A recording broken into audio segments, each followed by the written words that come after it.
Now then, the findings of the Dyson report come as no surprise to many residents in Ashfield who have lost all confidence in the BBC. And I personally have ripped up my TV licence, and they won't get another penny from me ever.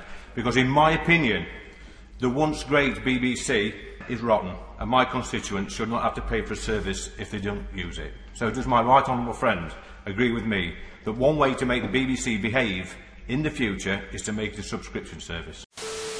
The BBC clearly wants this to be about past culture, one rogue reporter.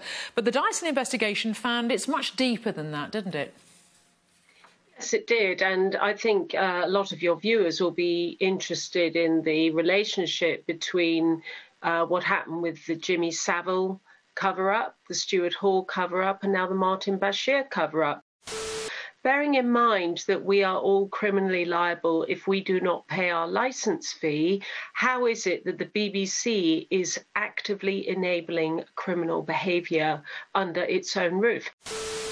The people who were supposed to be keeping Martin Bashir on a leash, essentially, because he was a rogue reporter, failed in that duty. And certainly there are questions to be answered of the corporation at large today.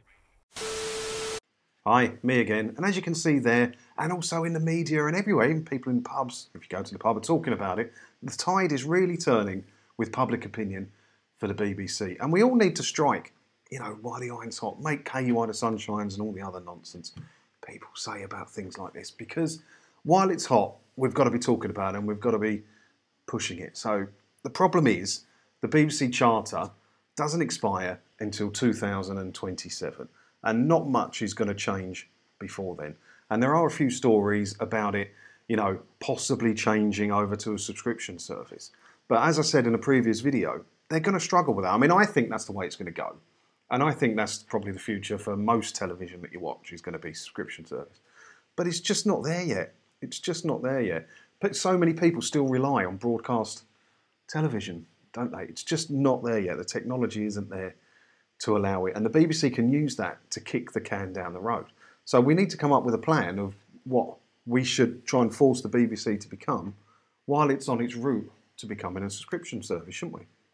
So in that clip I showed you about the MP saying he's torn up his telly licence, Junior Culture Minister and my local MP, John Whittingdale, said this about it. With regard to subscription, the licence fee is in place until 2027 when the current charter expires. But obviously there is bound to be a debate about the future funding. Lord Dyson's report makes shocking reading. It details not just an appalling failure to uphold basic journalistic standards, but also an unwillingness to investigate complaints and to discover the truth. That these failures occurred at our national broadcaster is an even greater source of shame. But it is clear that nothing is going to be changed on the BBC Charter until 2027. There is a mid-term review happening next year, but they're not going to change the money or anything in that. All they're doing is changing the way it works and putting a team in to oversee all the nonsense they put out to make sure another Bashir doesn't happen. That's all that's going to happen there. So we all need to pile on as much pressure as possible to let them know that we're not going to forget this and that in 2027 we really want to see change. Now, if they can't do subscription service, no problem. Just take away their funding and then give them like a year or two grace period to go commercial. And then you've got to make your own money. That's it. We're done with it. You've got to make your own money now, BBC. And whatever you do from there is your business, isn't it? Because you're now a commercial station. I think that's the way it's got to go until they can become streaming service. Maybe 2027 it'll be ready to be a streaming service. Who knows? But even in the short term, I still think that's the best way to go. Just become a normal commercial TV channel. And if you are the pride of Britain, as you say you are, BBC, you'll have no problem getting advertisers in, do you? Now, let's not forget here that the BBC owns 100% of the UK TV network. So that's Gold and Dave and all that. And they are commercial and they show a lot of ads and they're very profitable. They even have sponsorships on shows. Don't you remember seeing Top Gear on there years ago and it was sponsored by Halfords? And the adverts for the UK TV group are provided by Channel 4. Channel 4 work as their sort of advertising agency thing. So it's all set up. They know what to do. It's all done. It's all set up. They could put adverts on the BBC tomorrow if they wanted to. It's all ready to go. But what can we do to help this change come about as soon as possible? Now, there's a load of petitions going around at the minute, And I've said it before, and I'll say it again, the petitions do not work. A couple of petitions now have got over the 100,000 signatures and made it into, the debating room and the back end of Parliament, and nothing changed. And in fact, it was really bad, actually, one of them. I'll show you a clip now. It's crazy. So this was one of the bigger ones that got through. As you can see, this petition on the official government website got nearly 126,000 signatures on it for people who want the TV licence abolished. And if you get over 100,000 signatures, your petition may be debated in Parliament. There's no guarantee of it, but this one was. This one was debated in Parliament on the 20th of November 2017. So November 2017 was a fair while ago. I mean, it's June 2018 now, so why have we still got the TV licence, you might ask yourself, if it's all been sorted out in Parliament?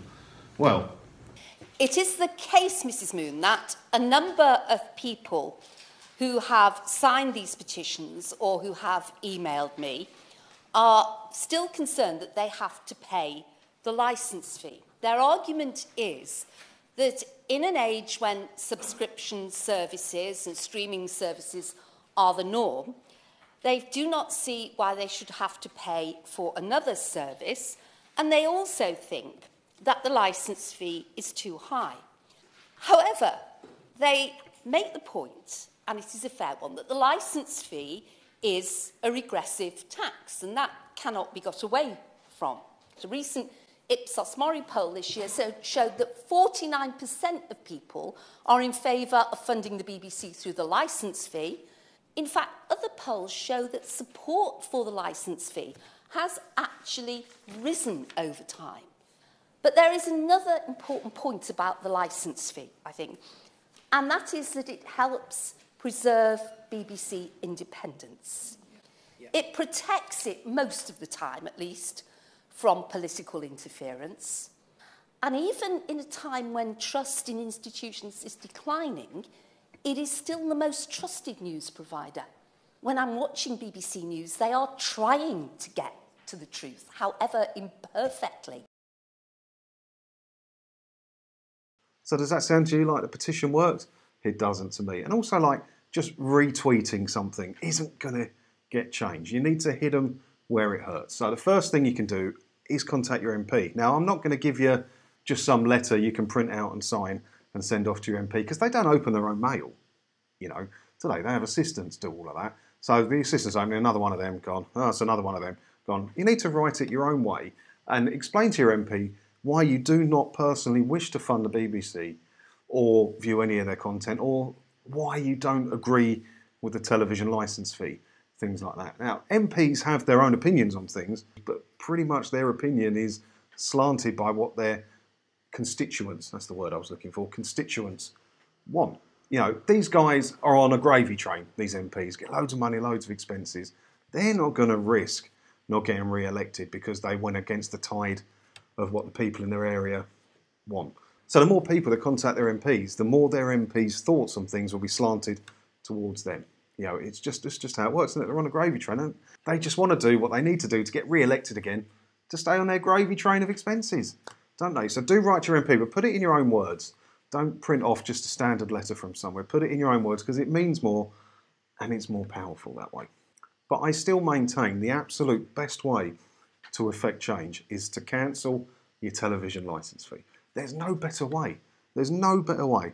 If tens and tens of thousands of people are cancelling a day, the BBC are going to know about this, and change is going to happen quick, because they'll be too skint to do anything else. This is how to get them. You've got to kick them in the pockets. There is no other way. Now, many of you watching, I know you've already cancelled your telly licences, but help more and more people to cancel their telly licences. Bring it up in conversation when you're speaking to people. Ask them, how much TV they watch. I mean, take a look at the first 30 seconds of this clip that I made a little while back. Did you know that you can probably watch 90% of the TV that you watch now without a TV licence? All you have to do is watch it in a different way. I'm going to show you how. It wasn't my best produced video, but it does explain that you're not going to miss much telly. The only thing you're going to miss is BBC stuff. And, people can live without watching the odd show here and there, can't they? Especially if they're saving 159 quid a year and making a political statement. Pretty cool, isn't it? So I did make a video that helps you persuade people to cancel their TV licences. I'll put a link below to that and to the one of what you can watch without a telly licence. And do share these videos around. Get them out to people. Get talking to people about it. Direct people to the videos. Get people on my website, tvlicencestop.co.uk, and ask them to email me. And it might take me a little while to get back to them, but I will, and I'll answer whatever questions they have about cancelling it and set their mind at ease so that they feel safe to cancel it. Now, many of us have been saying for a long time that the BBC is done. It's over. But so many more people now are waking up to realising that it's just a cesspool. It's just a cesspool. Look at the way they've handled every big controversy they've had. They've never come out winning, have they? How long did they cover up the 70s entertainers for? You know, how long did this Bashir thing take to come out? So what else have they been doing in the last few years that's got to take more years to come out? God knows. It's going to be... They're a messy corporation, and, you know, a wind of change needs to go all the way through. And the best way to get that wind of change, take the money away. Take the money away, and then they're going to have to get off their arses and start changing some stuff, aren't they? So what do you think is the best way to get the change coming to the BBC as soon as possible? It may take till 2027, but you got any ideas that can make it quicker than 2027? You let me know in the comments below, and I'll take a little look at them, and maybe we can have a bit of a chat about it. Way down there, don't forget to hit the like button. There's a button that says share. You can hit that, and you can post it then to your Twitter or to your Facebook or whatever, and hit the subscribe button as well to be kept up to date with latest videos. And I'll see you in another video again soon. Thank you for watching.